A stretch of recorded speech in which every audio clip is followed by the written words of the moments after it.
Please welcome your host, Claire Beaumont.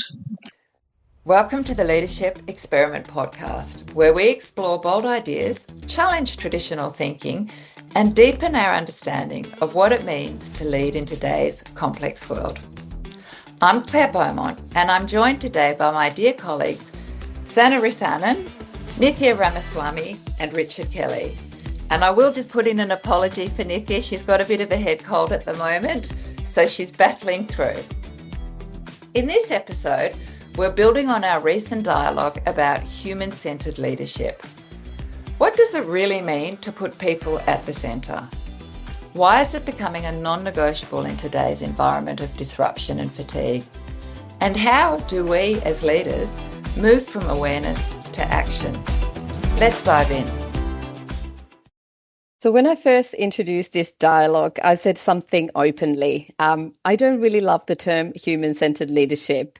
To me, it doesn't quite capture everything I mean and what I want to communicate, but until I find a better word, it works.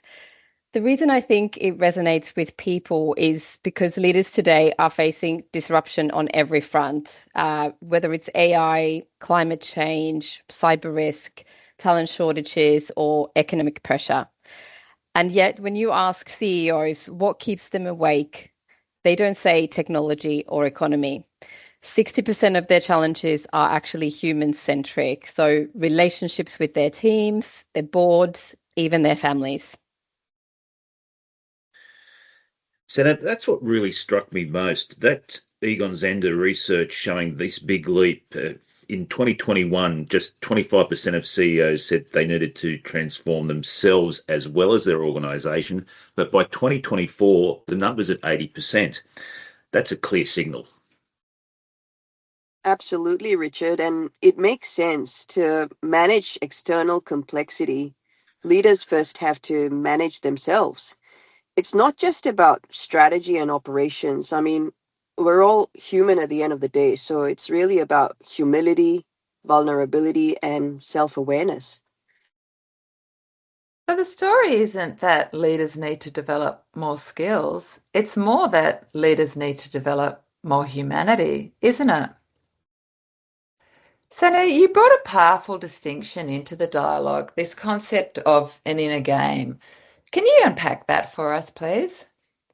Yeah, so for years, we've focused really heavily on building leadership capabilities. So strategic thinking, influencing, decision making, and so on. All these are obviously necessary, but they don't ultimately determine leaders' effectiveness on their own. What really matters is the inner game, which is the level of self awareness, emotional intelligence, how we understand our beliefs and values, and how we make meaning of the world. And this is where Robert Kegan's adult development theory is really helpful. Most adults are in what he calls the socialized mind stage, which is very much shaped by needing external validation and sort of relying on other people's values and beliefs and thinking. And few of us progress to the self-authoring mind stage where we start taking radical responsibility for our beliefs and our actions and challenging our identities. And this isn't about having more knowledge. It's really about evolving the way we make sense of ourselves and the world around us. So now in the dialogue, you also introduced the idea of reactive tendencies. That really landed for a lot of people. Yeah, they always do. So, reactive tendencies are fear based beliefs that drive our leadership and drive our behaviors unconsciously.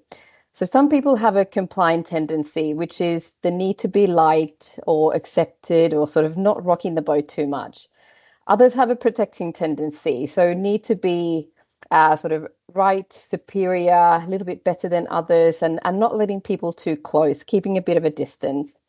And some have controlling tendency, so needing to be in control, always striving to be perfect or the best if that's possible. Hmm. Interesting, Senna. And I can see how reactive tendencies can get short term results, but long term, they probably erode trust, resilience, and innovation. I remember the moment in the dialogue that people started to recognize their own patterns. it was pretty uncomfortable, but a breakthrough. Yeah, absolutely, Richard. That's the shift. I think once you can see your own tendency, you can start to lead from awareness, not fear.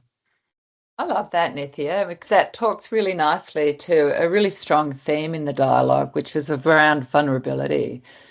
We hear a lot about leaders showing vulnerability as being a precondition for psychological safety. Think about Brene Brown's rambling with vulnerability or Amy Edmondson's concept of leaders going first.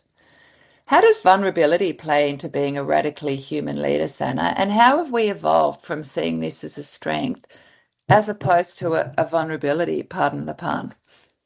Yeah, I think vulnerability has been seen as a weakness, but the research today is very clear. The most effective leaders are those who show vulnerability, humility, courage, and openness. And vulnerability really builds trust, which is obviously crucial. And I think paradoxically, it takes huge strength to admit that you are uncertain or, needing to pause instead of pushing through. I couldn't agree more. It's just not a nice to have. Controlling leaders, they may deliver quick results, but they leave a pretty brutal culture behind. And I'd add to that, I think it's not just about authenticity, it's also about self regulation. It's really about doing things in the best interest of others, I think. Leaders need to be intentional in how they show up. It's not say everything I feel, it's really about choosing the response that serves.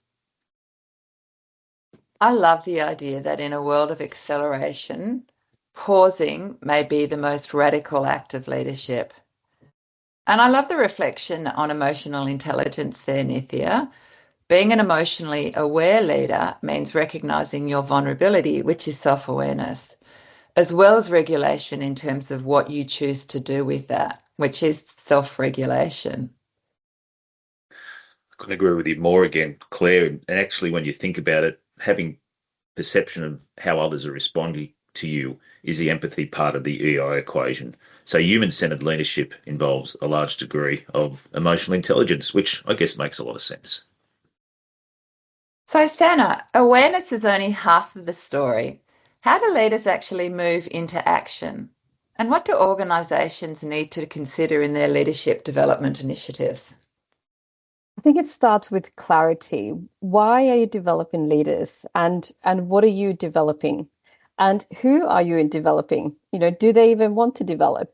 Because as we all know, adults only evolve and develop if they choose to and if they want to. And then it's about building practices and cultures that sustain that development. So assessments, coaching, they help, but without cultures of curiosity and feedback and constructive challenge, nothing will change. Transformation has to be collective because shifting one leader doesn't shift the whole system.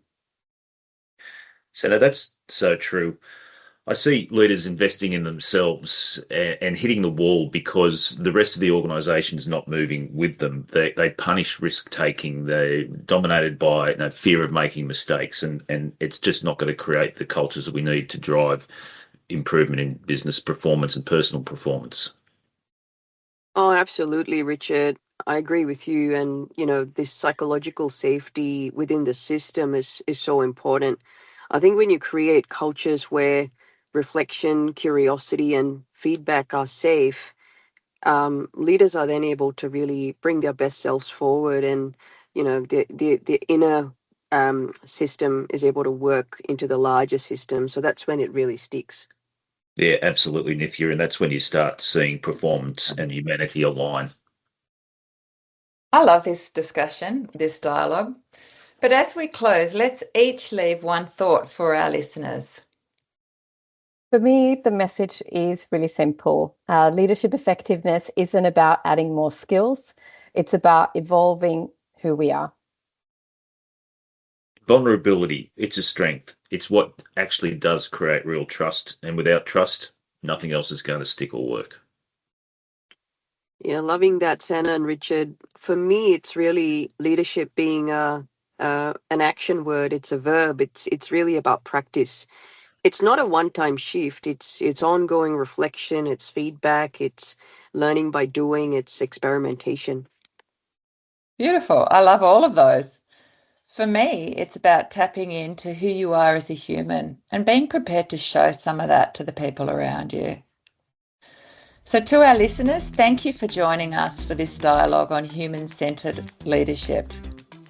If you found it valuable, share it, subscribe, and most importantly, try out one idea this week. Not perfectly, just intentionally. Because the true measure of leadership isn't just results. It's how we remain human along the way. So over and out from us at the Leadership Experiment. And until next time, lead with courage, lead with care. Bye for now.